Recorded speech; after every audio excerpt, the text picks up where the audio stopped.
السلام عليكم ورحمة الله وبركاته. بسم الله الرحمن الرحيم. الحمد لله رب العالمين والصلاة والسلام على أشرف الأنبياء والمرسلين سيدنا محمد وعلى آله وأصحابه أجمعين. I'd like to welcome you all, inshallah, to our first youth group meeting, also Saturday night lecture. So we ask Allah subhanahu wa ta'ala to bless this gathering and to allow us to always come to the masjid and to be from those whose hearts are attached to the masjid, inshallah. Inshallah, today we're going to have a series on the Seerah of the Prophet sallallahu alaihi wasallam. So basically from the beginning of his life to the end of his life.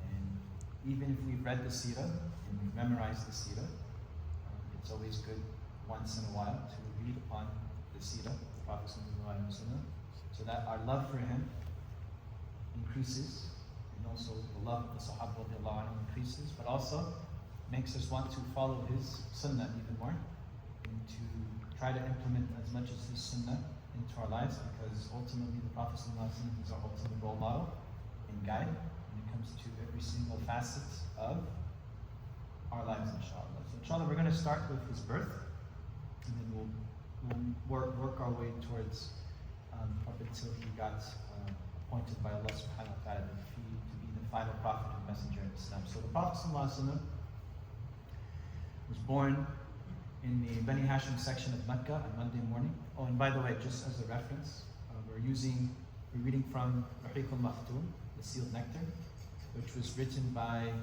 Saif al-Rahman, Sheikh Saif al-Rahman al-Mubarak Puri, rahmatullahi alayh. He wrote this back in 1976. He passed away in 2007. Allah subhanahu wa ta'ala have mercy on his soul.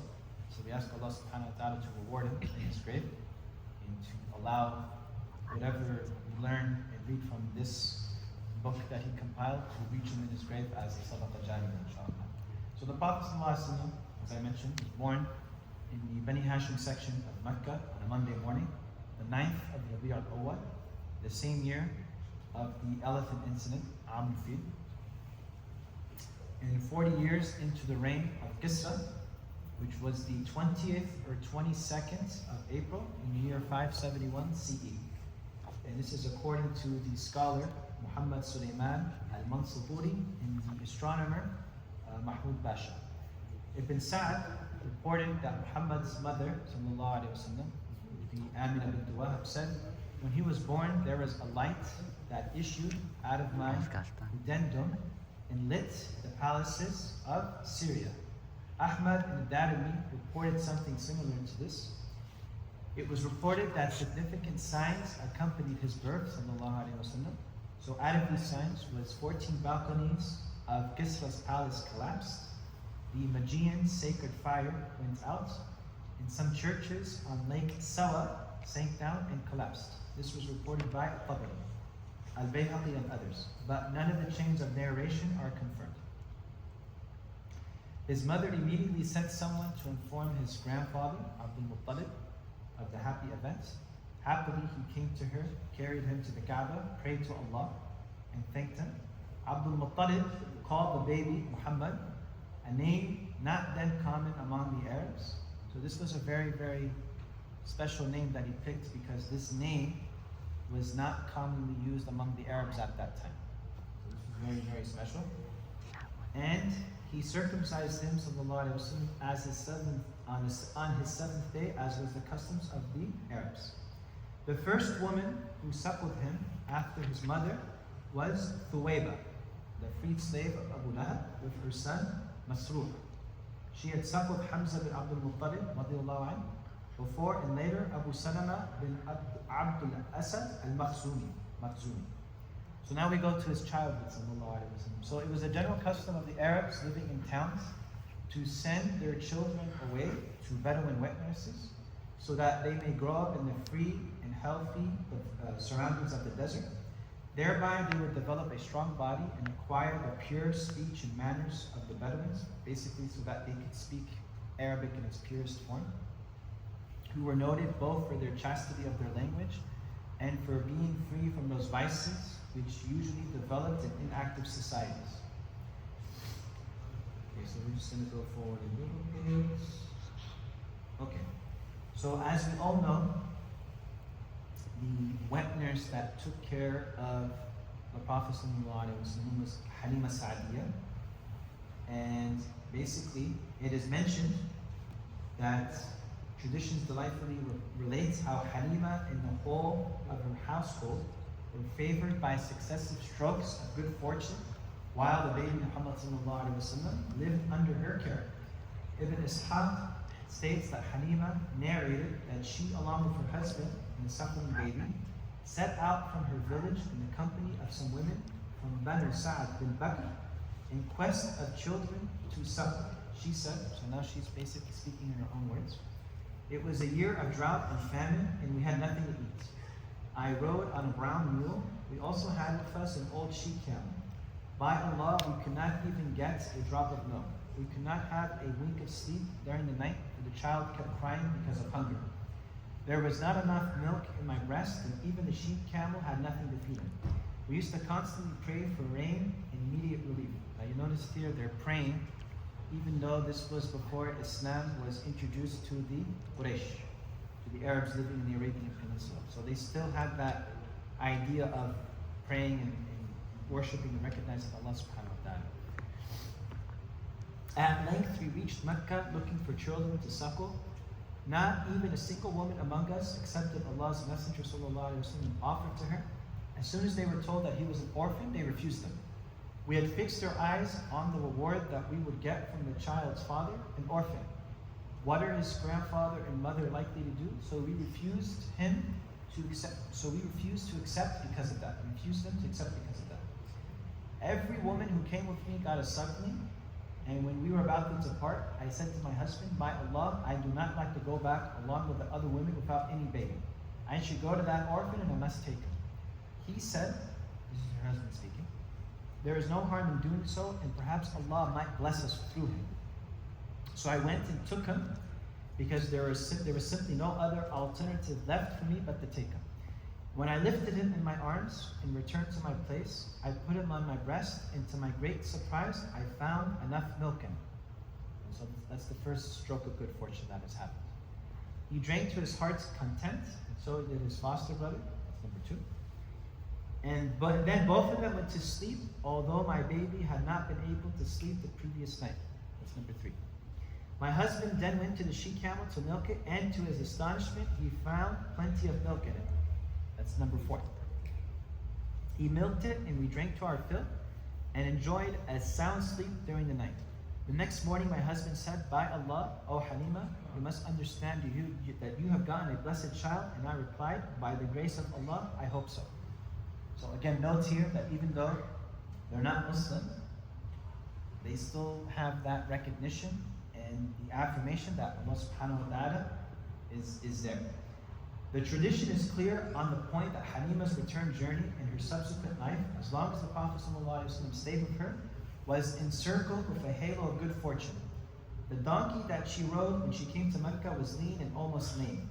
It recovered speed, much to the amazement of Halima's fellow travelers. So basically, when she got the Prophet ﷺ with her, everybody was on camels, she's on a donkey, and this donkey basically outran all the other women. So by the time they reached the encampments in the country of the clan of Sa'ad, they found the scales of fortune turned in their favor. The barren land sprouted luxuriant grass, and beasts came back to them, satisfied and full of milk. Muhammad ﷺ stayed with Halima for 2 years, until he was weaned, as Halima said. We then took him back to his mother, earnestly requesting her to have him stay with us, and so we may benefit from the good fortune and blessings he brought us. We persisted in our request, expressing our anxiety over the child catching a certain infection peculiar to Mecca. At last we were granted our wish, and the Prophet ﷺ stayed with us until we returned with him. The Prophet ﷺ stayed with them until he was about 4 or 5 years old. Then, as related by Anas radiallahu anhu in Sahih Muslim, Jibreel ﷺ came down, opened his heart, and took out the heart. He then extracted a blood clot out of it and said, "That was the part of shaitan in thee." Now, many years later, when the Prophet ﷺ was an adult, the Sahaba radiallahu anhu had asked him that, "Could you show us the scar where Jibreel ﷺ had taken out your heart, and he basically opened up his chest and he showed the particular scar that he still had in his chest.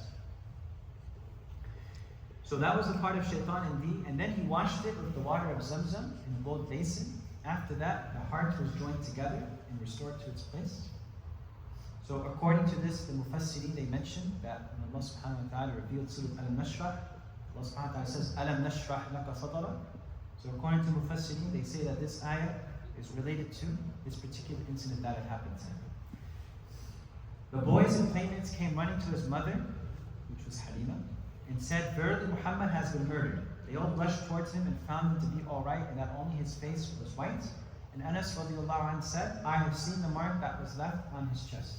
In this particular hadith, you can find it in Sahih Muslim. So after this event, Halima was worried about the boy and returned him to his mother, with whom he stayed until he was 6.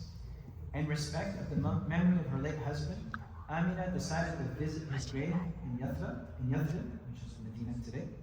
She set out to cover a journey of 500 kilometers with her orphan boy, her father-in-law Abdul Muttalib, and a woman servant. Her name was Ayman. She spent a month there and then made her way back to Medina. On the way back, she suffered a severe illness and died in Abwa, on the road between Mecca and Medina. So then after that, Abdul Muttalib brought the boy back to Mecca. He had warm passions towards the boy, his orphan grandson, whose recent disaster, his mother's passing, added more to the pains of the past. Abdul Muttalib was more passionate with his grandson than with his own children. He never left the boy to loneliness, but always preferred him to his own children. Ibn Hisham reported that a mattress was put in the shade of the Kaaba for Abdul Muttalib. His children used to sit around that mattress in honor to their father, but Muhammad ﷺ used to sit on it. His uncles would take him back, but if Abdul Muttalib was present, he would say, leave my grandson. I swear by Allah that this boy will hold a significant position. He used to seat the boy on his mattress, pat his back, and was always pleased with what the boy did. When Muhammad ﷺ was 8 years, 2 months, and 10 days old, his grandfather Abdul Muttalib passed away in Mecca. So then the Prophet ﷺ, he was now passed on to his uncle Abu Talib, who was the brother of the Prophet's father ﷺ, Abdullah. Abu Talib took the responsibility of his nephew in the best way. He put him with his children and referred him to them. He singled the boy out with great respect and high esteem. Abu Talib remained for 40 years, cherishing his nephew and extending all possible protection and support to him, which we will find out, inshallah, subsequently later on, inshallah. We're going to find out and see what exactly did he do for him. His relations with the others were determined in the light of the treatment they showed to the Prophet ﷺ.